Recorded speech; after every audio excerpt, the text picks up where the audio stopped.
folks,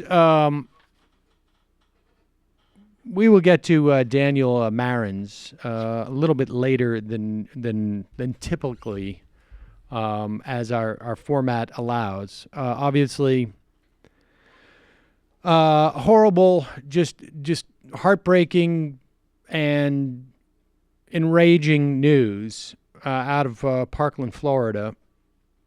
I am sure most of you know the as much as we do, if not more. But a student who had been expelled from Parkland High came back. I guess he was 19 years old. He purchased in Florida an AR-15 weapon because in Florida, if you're over the age of 18, you can't buy a beer legally, but you can go in and get a weapon with virtually nothing to prevent you from buying it, short of having some cash. Apparently this kid was adopted. His father died about a decade ago. His mother died more recently. He was living with friends, a family. I guess he had his own room. He was going to a different school than the Marjorie Stoneman Douglas High School, in which he shot 17 people dead.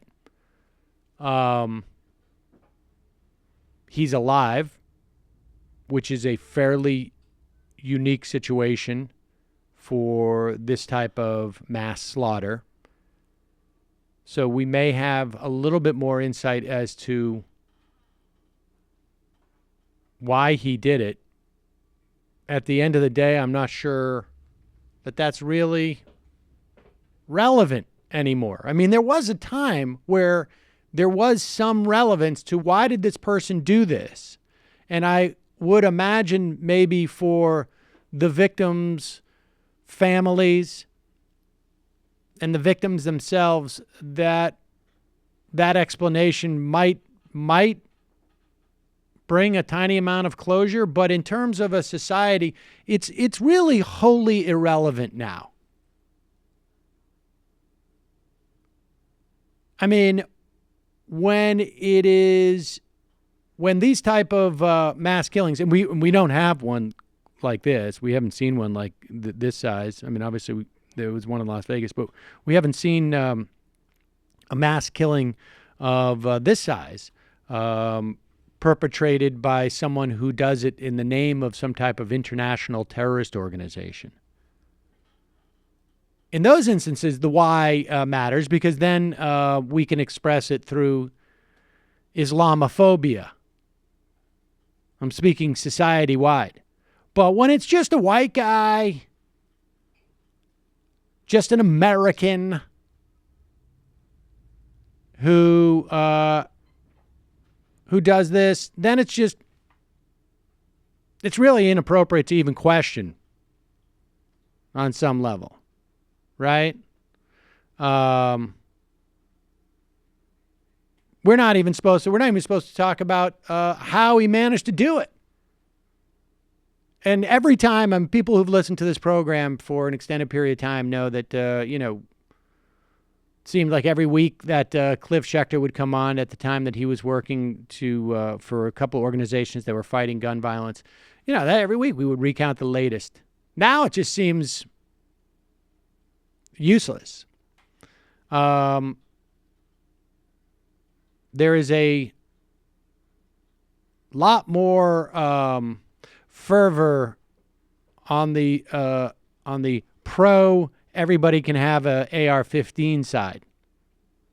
And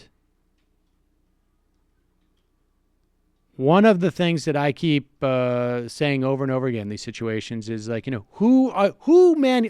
to know who manufactured this gun. Now, for some reason, it doesn't seem to be any reporting about that. All the big gun manufacturers have their version of an AR-15. But I want to know who specifically did this one. I want to be able to send the CEO a card saying, "Congratulations on your weapon doing such a good job at shredding these high school students. Congratulations on your weapon doing such a good job in killing that toddler. Congratulations on your weapon being able to rip apart the vital organs of that football coach at the high school, of that sociology teacher." I'd like to be able to send a card to the members of the board of directors of that company and just compliment them. Compliment them on the quality of their product that so effectively, 19-year-old kid, don't know how much training he had with that AR-15, probably took it to some shooting ranges, but I mean, how much training could he have had? Hundreds of hours? No, it is the efficacy of that gun that allowed him to kill so many people, injure so many people. And I really think that the men, and I imagine they're men, maybe there's a woman in there, who are responsible for manufacturing that weapon really deserve a kudos, because that thing did exactly what they manufactured it to do. It ripped apart the human flesh and organs of all those high school kids with an efficiency. I mean, how long did it take them to do that? A couple of minutes? That's great. That's a very well-made product, and they deserve to have, at the very least, some recognition for the great job they're doing in providing that product. But yet, for some reason, I don't know if reporters don't ask this question of the police. I don't know why the police would have any type of policy. We don't give out the manufacturer of the AR-15. You don't hear when there's a car accident or someone rams a car into people, they don't say, well, we're just going to say it was a coupe. We're not going to tell you what make of the car. I want to know the make. I want to know the man who was responsible for looking over the where are we now? The Q1 numbers for 2018, and know that when that guy goes home with the hundreds of thousands or millions of dollars he's going to make just in Q1, that part of it was from making such a good weapon that it was able to tear through the flesh and the organs of those high school students who thought they were just going to school on Valentine's Day. Right? I mean, that's... And that guy will probably make more money if this follows past trends. Gun sales often go up after a mass shooting because people are afraid that the government will enact some kind of gun control measures. Indeed, they do. But I don't think they need to worry at this point in time. All right, let's go. Let's listen to a little bit of video. I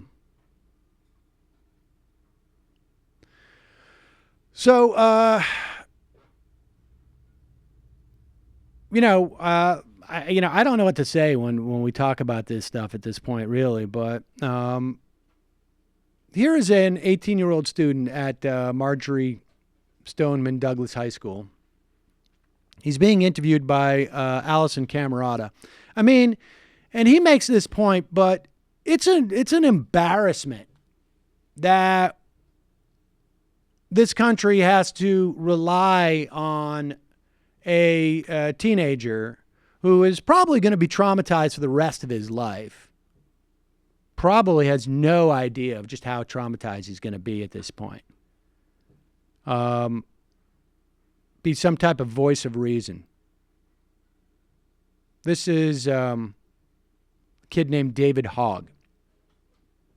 Something has gone terribly wrong when all of us adults are looking to you 14 and 18-year-olds for wisdom and to help us figure out how to solve this. But that's where we are today. And so, Kelsey, Pause it. I don't understand. Let's just make it clear. There's no figuring out here. This is not a puzzle. There's no mystery here. And every time any adult says that, like, we need to figure this out, they're hiding. This is just a question of will. This couldn't be any more straightforward. Continue. To solve this, but that's where we are today. And so, Kelsey, I don't understand. How are you as a freshman going to move on? What's going to happen when you go back to school? I don't know, but hopefully I can push through and make the remainder of this year worth it, because freshman year is supposed to be fun and exciting, but unfortunately us freshmen this year and sophomores had to go through this. And seniors and juniors, everybody had to go through this. Teachers. I believe this was Mr. Beagle's first year in school at this school, and he's no longer going to be teaching here because of this insane man. Are you going to be able to go back into this building behind us? Yes. I'm not going to let this person stop me. That's what they want to do. They want to scare us. They want to make us feel unsafe. And I say no. I take a stance in my own personal way to say that's not okay. I don't feel afraid. I'm going to continue learning so I can prevent this from happening again. And that's what you guys as journalists are doing as well. And the fact that you're reporting on this says so much. But what we really need is action. Because we can say, yes, we're going to do all these things, thoughts and prayers. What we need more than that is action. Please, this is the 18th one this year. That's unacceptable. We're children. You guys are the adults. You need to take some action and play a role. Work together, come over your politics, and get something done. Yeah. I mean, kids in a state of shock, still correct. It's pathetic. It's pathetic.